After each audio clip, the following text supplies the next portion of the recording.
Michigan State, right? The Spartans, Chris. I mean, what are your thoughts on Michigan State this year? You're a Big Ten guy. Whew. I am actually, it's kind of funny. If I wasn't probably a Nebraska fan of the Big Ten, obviously, Michigan State's always been one of my favorite teams. Or, that was more under the Mark D'Antoni years, even though now he's gone. Mel Tucker has taken over the last 3-4 years now. Had a lot of successes. I think it was the second year. I believe they went they won 10 or 11 games that year. But the big thing with me this year, they finished 5-7 last year. If I'm not mistaken, they looked like shit last year. Like, it did not look like a typical Michigan State team. I believe they finished 5th in the Big Ten, which is kind of odd in a way. Or excuse me, Big Ten East. Sorry, not Big Ten overall East. I read that wrong. Did not make a bowl game, obviously. The big thing with me is, man, they're losing Peyton Thorne, man. He went, I believe he's at Auburn now, right? That's where he decided to land. He's not there anymore. He'd been a 2 or 3 years. I know he'd been there for 2 or 3 years. I know he started for 2 basically at Michigan State. But the big thing with them, man, they're going to have to be better this year. Otherwise, I think Mel Tucker's on the hot seat. And I hate to fucking put that out there. It's not a hot take. Michigan State wants to win. Michigan State is also rivals with Michigan, who has been dominating over there for quite a while. And I know that bothers you. Ever watch that rivalry between Michigan and Michigan State? I mean, there's a brawl before and after the game every fucking year, dude. It's probably one of the most hated 2 teams I've ever seen play. Like, that's a crazy game, by the way, if you haven't watched those two. Big thing is, too, they lose Jalen Reed. He was picked up by the NFL. Obviously, he was a stud. Peyton Thorne's gone.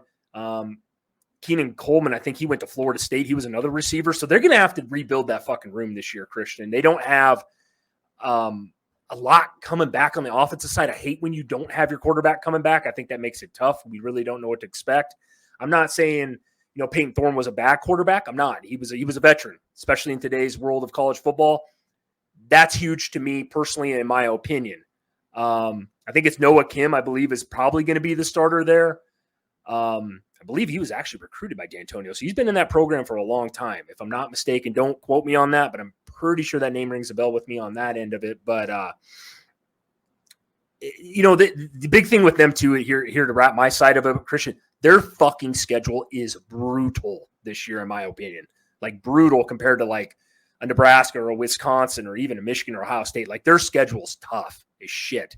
So 5-7 last year, I know they want to make a bowl game, and we'll get into their record here, or not, their record, but we'll go through our predictions of what they think what we think they're going to be at the end of the year here. But I would like to hear your thoughts on Michigan State. I mean, I think I gave a pretty thorough, in-depth, what I feel is going to be tough for them this year is going to be that whole schedule, losing a lot of pieces on the offensive side of the ball.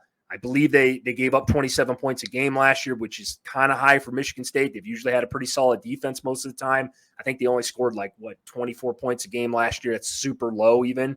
And that's going to be tough without your quarterback coming back. I don't care what anybody says. Yeah, I think you touched on it, brilliantly. You pretty much did a very good job of giving the overall overview of them. Like you said, they went 5-7 last year, Chris. The year prior, Mel Tucker went 11-2, and he had some quality wins, a couple of years ago. He beat Miami, Michigan, Penn State, and Pitt. Yeah. But last year, where it started to fall apart for him was the offensive line was terrible last year. True. And the secondary wasn't much better either. They got picked apart in a very un-Michigan State-like and un-Mel Tucker-like way last year. I understand, and I get it. A lot of people are going to say, well, he inherited a bad roster in 2020. In 2021, that was a pleasant surprise, and they're going to say this and that. But here's the reality of it, Chris. Also, I understand that he's also been putting together a quietly decent recruiting class over the last couple of years since he's taken over. And let's be honest for a second, right? You could make, when we talk about people inheriting a bad roster and needing some time to kind of recruit things out, work the kinks out, you can make that same statement about any Power 5 job, right?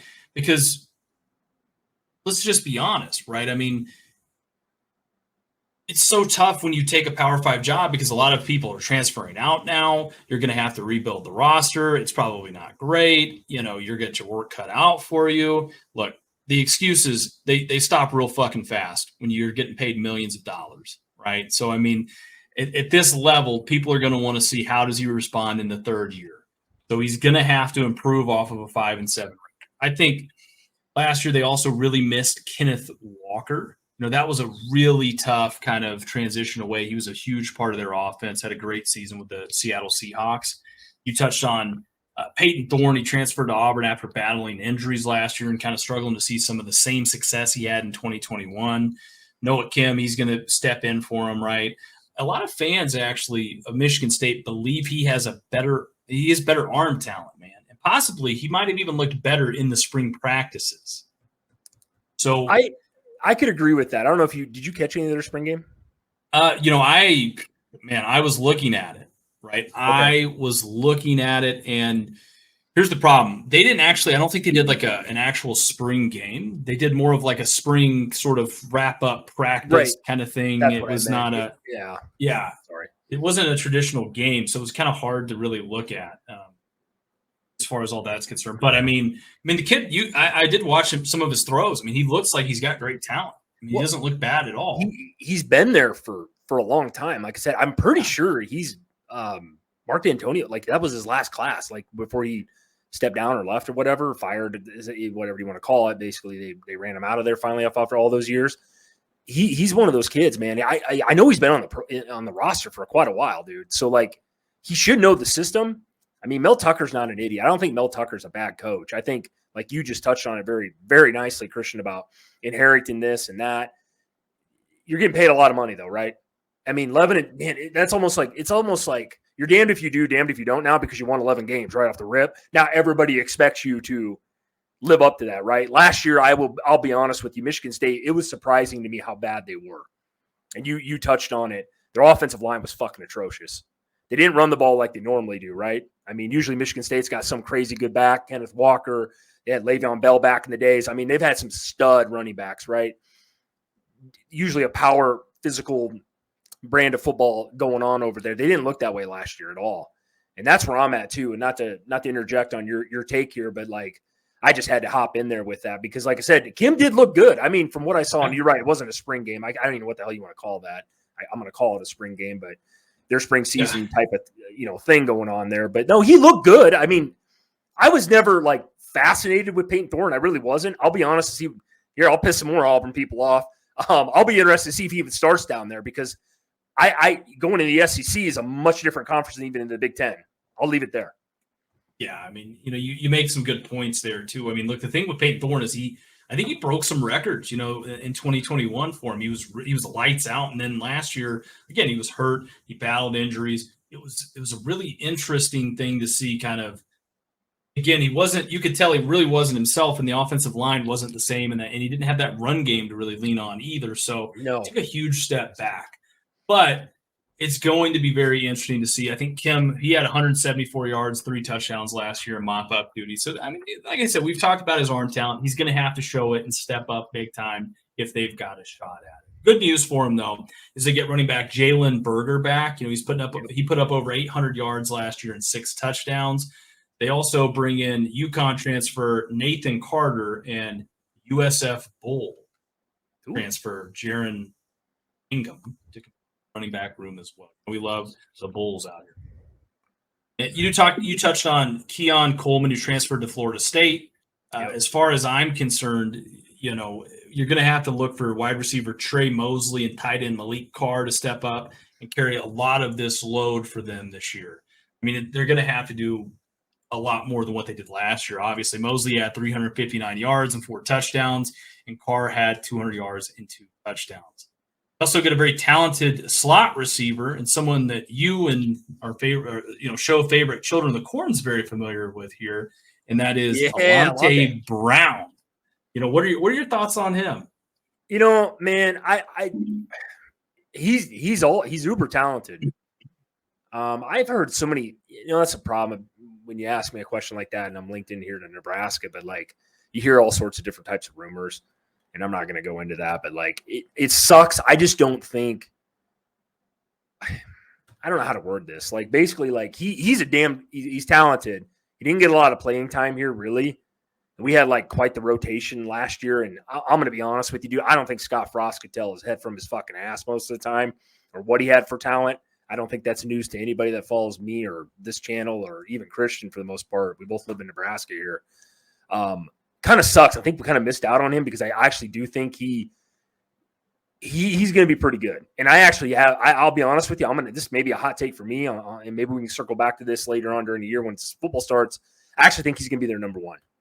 I actually think he's that talented. It just sucks that he's not here. I've heard a lot of rumors as to why he left, but man, dude, we don't have a super deep fucking wide receiver room here right now either. We lost Trey Palmer over here. Going to be tough this year, and Nebraska's going to be able to move the ball and do some stuff with Jeff Sims, but Alante Brown would have made us better, man. It kind of sucks. We have Xavier Betts coming back, but that's just that's my take on it. I think he, like you said, they lost Jalen Reed, dude. The NFL took him, swiped him up. We all knew he was going to be gone anyway. But losing Coleman and those guys, man, it's going to be tough for Michigan State's going to have a revamped, new kind of completely new offense. I don't want to say the way they're going to run it, stylistic wise, but basically just players. Like, it's going to be interesting to see what they kind of do this year in the Big Ten. And like I said, man, that fucking schedule, they need to be able to run the fucking football. And it comes down, Christian, you know this as well as I do. You can have a great running back. But if you don't have an offensive line, the big boys up front, the guys that look like you up there, you ain't going anywhere. Jesus Christ. I mean, you bring up a lot of, children in the corner, we'll kind of say this. He's worth at least 10 touchdowns. Yeah. I mean, I think he's an extremely fast kid. He's a great, he can be an elite, slot player for him. I mean, man, he really can. I think he's going to flourish at Michigan State this year. I think he's going to carve out a nice little role for himself there. Yep.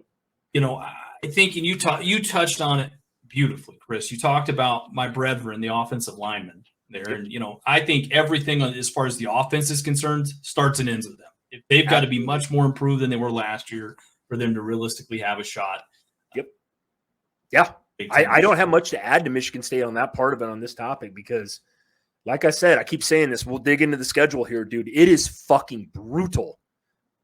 It's brutal, dude. Like, if they had Nebraska scheduled this year, okay, I could bump your win total up quite a bit. And like I said, this isn't a Nebraska show, and we're not talking about them too much here. But being a Big Ten fan for how many years now in a row, dude, I've watched a lot of Michigan State.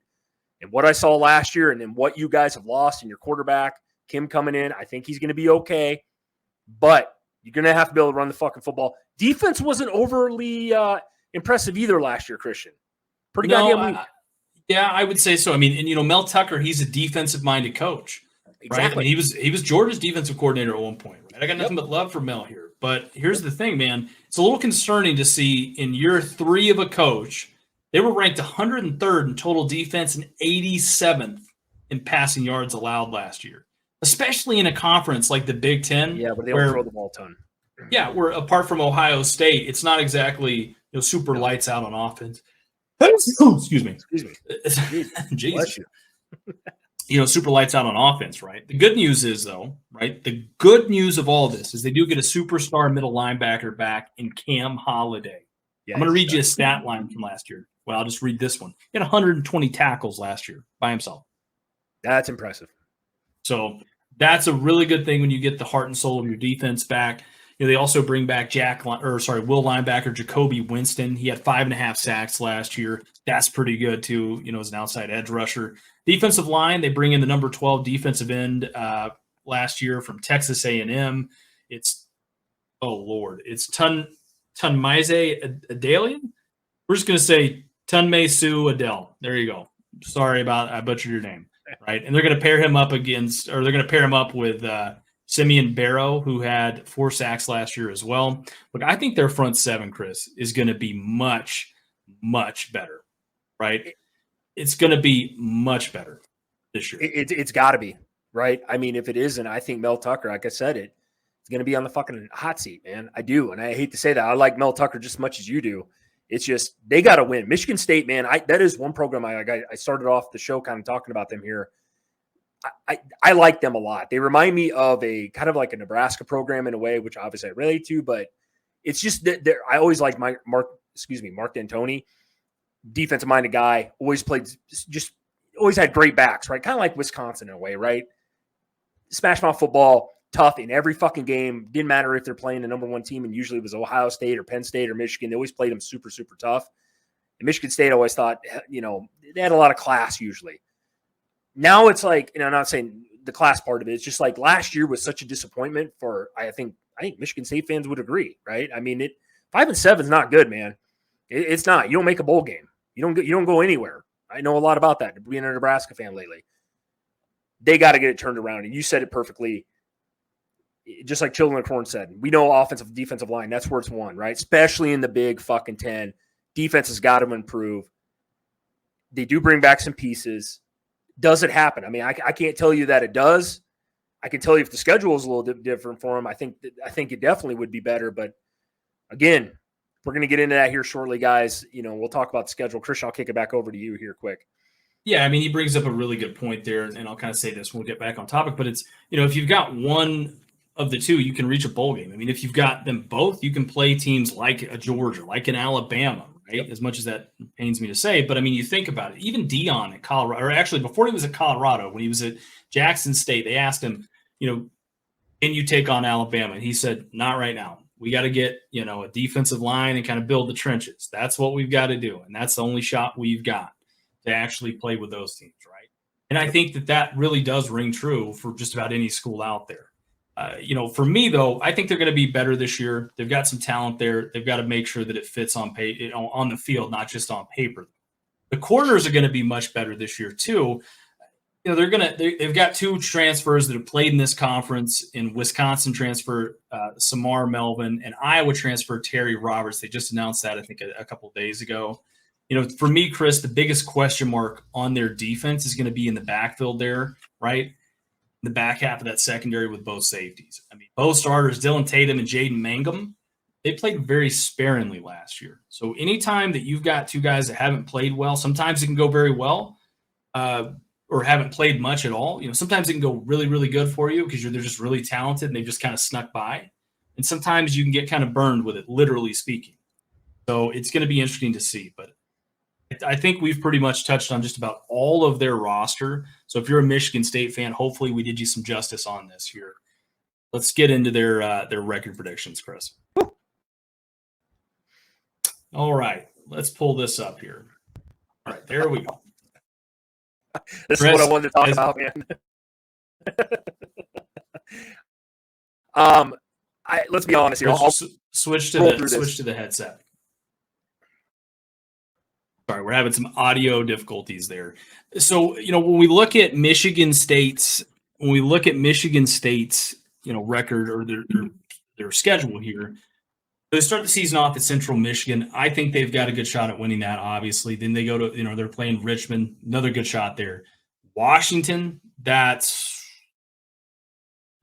no way. There is no way. I don't think they beat Washington this year. Washington's going to be a pretty good team. Maryland, that's a tough game too. They can probably win that one. So Iowa, well, it depends. I mean, it depends on what you really think of Iowa this year. They bring in Cade McNamara, if I'm not mistaken, to be the quarterback. They're going to be good defensively. So Iowa's it just depends on what kind of offense they're packing this year. Rutgers is always really they're like Syracuse, man, aren't they? Rutgers, they're good for a couple of years. Oh yeah, kind of up and down.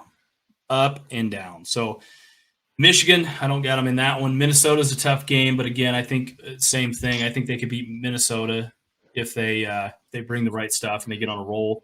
Then, like you said, man, they kind of have a gauntlet here, dude, where they play Nebraska, Ohio State, Indiana, and Penn State. Indiana's not really so much part of that, but that's still a pretty rough way to kind of end the season there, last 4-game stretch. Yeah, Christian, can you hear me real quick with the audio difficulty? I apologize. Yeah, I can hear you. Okay, cool. Okay, sorry about that, guys. I got a shit mic, I guess. Long story short, no, Christian touched on it. This schedule, this is what I really wanted to talk about Michigan State. It's not that Michigan State, I think, is going to be bad this year. I don't know if the record's going to do them any justice by the end of the year. And I don't mean that in a bad way. Please do not take it that fucking way, please. Washington's going to be tough, Christian. You know this, right? I mean, we got them. I got Washington pretty goddamn high this year with Michael Penix and those guys. They return a ton. Daniel, you ought to be happy, buddy. I know you're a big Washington guy, and I love your Huskies this year. Don't get me wrong. Maryland, Not worried about them so much. Iowa's going to be tough. I don't care what anybody says. I definitely hate Iowa. Not to piss off Iowa fans. We'll do our own show on you guys, and you guys will hate me for the rest of your life. That's okay. But Iowa will play everybody tough. Just what type of team they are, right, Christian? Rutgers, they're for some reason Rutgers. I never can figure that team out. It's like a coin flip every other year. You know, one year they're pretty relevant. They play people tough. Next year they have a 3-9 record. But we're going to give Michigan State benefit of the doubt there. They run with that one. I will say the Iowa game is pretty much a question mark for me. To backtrack here, Washington will be a loss. Michigan, I'm ultra high on Michigan. We're going to come out with our preseason rankings here in a couple months. Just know that I'm very, very, very high on Michigan. They return a lot of people. Minnesota, man, people laugh at me. I talk about this, about the Nebraska-Minnesota game. That's week 1 for us here as Husker fans. I'm scared of Minnesota a little bit. It's week 1. This is what, week 7, 8, whatever. I don't think Minnesota is going to be a pushover this year, but I'm going to give the benefit of the doubt to Michigan State in this one that they pull it off. Obviously, we're playing Nebraska. I got to roll Skurs here, baby. You know how I do. Ohio State, holy shit. So Christian laughs. It's Ohio State, man. I'm going to give them an L there. Indiana, Penn State. Christian, what's that last team? I did not see that with your Michigan State record prediction above that. Do they have one more game after that? No, they don't. Okay, it's perfect on the screen. Penn State, I am very high on this year as well. So I got what? 1. I got Penn State, Ohio State, Nebraska, Michigan, Washington. That's 5 losses. And I'm saying 7-5, and not to piss you guys off as Michigan State fans, please don't take it that way. That is a brutal fucking schedule. Like, if Nebraska had to play this schedule, I wouldn't even put them at 7-5, to be honest with you. Christian might put them 11-1, but that's Christian. You fucking joke. But no, I'm just saying this is going to be a brutal year. I mean, it's just a brutal schedule. I hope they're better than that. I like Michigan State a lot more than I personally like it, but I'm a realist. It's going to be a tough year. You know, Daniel said 3 or 4 wins is my opinion, is what he said in the chat. He's not wrong. That I would hope they get more than 3 or 4 this year, but I could see another 5-7 year if that does happen. It wouldn't be, I wouldn't say that'd probably be shocking to me, just how brutal this schedule is, and some of these mid-tier Pac-10 team, or excuse me, Big Ten teams are. I don't know, Christian. What was your record there as I was fucking around with this audio shit? Did you give an actual prediction there? No, I hadn't quite given one yet. I was just kind of going through the schedule there. So you said, who did you say they were going to lose to? Washington, Iowa, Michigan, Nebraska, and Ohio State? And then Penn State at the end of the year there. You got them 6-6.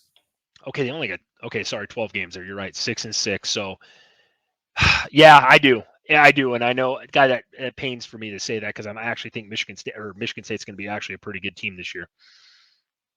I've got them at 7-5.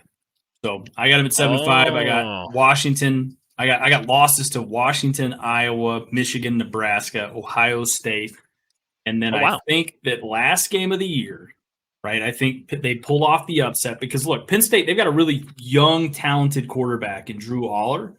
But I don't know, man. I see him having a tough time in this one, and he might be in for an up and down season, right? I mean, we haven't really broken them down yet. We haven't really seen them. I think that, like, most of the time you see Penn State quarterbacks, right? I mean, how many times have we seen Penn State in the last couple of years play Auburn and lose? Or how many times have we seen them get all hyped up and they go play? You know, it's a really tough thing to really gauge what Penn State's going to do. They do really good at getting guys to the league. They have really good quarterback prospects all the time. It's really tough to really gauge them. I like Michigan State in this. I think that Michigan State's kind of coming up on the back, you know, on the uptrend here. But I think really at the end of the day, they're going to beat some teams. They're going to beat most of the teams they're supposed to. And I think they're going to shock some people with at least 1 or 2 upsets maybe this year, right? So 7-5 to me, that's a pretty conservative, I would say, pretty right around that top of the line for them. So my question to you, and I know that we're talking about Michigan State, Christian, and I got to deviate just a hair there because you touched on Penn State, correct? And we haven't talked a lot about Penn State on this show, and I think that's kind of maybe a future pod here. But are you that high? And I know we haven't done our preseason rankings, but I want to know personally. Are you that high on Penn State this year? I mean, they are rated, I believe, almost top 10 in a lot of people's polls, preseason polls, ESPN polls, shit like that. I know rankings don't mean shit in the beginning of the year. This is the last game of the year. Teams are usually much different from the start of the year till the end of the year. Are you down on them this year compared to maybe previous years? We know they never seem to win the big one against Michigan or Ohio State. They play on that side of the conference where it's a hell of a lot tougher. I want to hear your thoughts on Penn State just real quickly here. I think the problem is, it's not that I'm really down on Penn State. I just think they have the misfortune of playing in the same conference as Ohio State and Michigan. Okay. That's, and they're in that same, or they were in that same, they're in that same division, not that matters anymore. I know the Big Ten's kind of getting away from that, but there for the longest time, I mean, that was really a problem for them. But yeah, I think for me, I've got Penn State. I don't know, man. I've got Penn State as a top 25 team this year. I'm not saying that they're a bad team or anything like that. I think they could probably finish the year off maybe top 15, top 20. Wow. But you know what I mean? Again, it really just depends. I mean, there's a lot of facets of this that is going to be really interesting. I mean, how many times every year do we see Penn State, not to hate on Penn State, but how many times every year do we see Penn State in a big game and they shit the bed? No, you're not wrong about that, Christian. You're not. And that's why I wanted to just hear your thoughts on Penn State and what you think this year. I think we're going to be a little bit different. I actually think Penn State is a top 15 team this year. I'm very high on them this year. I like James Franklin. I think they're going to be good. I think maybe this is finally the year. Maybe I'm still dick riding, but I mean, we keep saying that about Penn State though every year, right? When's it going to be it? Because like you said, they put a lot of fucking people in the NFL, right? I mean, they do all the time. I don't know, man. I'll go back to Michigan State because this is what we're talking about. It pains me to say 6-6, dude, Christian. I mean, would you not agree with me? I haven't heard you say it. This is a pretty brutal schedule, Big Ten wise. I was really close when I was first doing this to putting them at 6-6, and then I kind of kept going back through the schedule and I kept kind of thinking about it a little more. I think they're going to be better this year on defense, and so I think being better on defense and probably having a little bit better offensive line play, not having to rely, so much on a banged up quarterback, potentially, right? Potentially could probably get you a couple extra wins this year. Okay. All right. I'll leave it there, Christian. I think that was a good take on Michigan State, though. Like I said, I feel like I'm hating on them when I say 6-6, man. I really do. It sucks because, like I said, I actually think Michigan State's going to be a tough team this year. I don't think they're an easy out for anybody. So I'll leave it at that.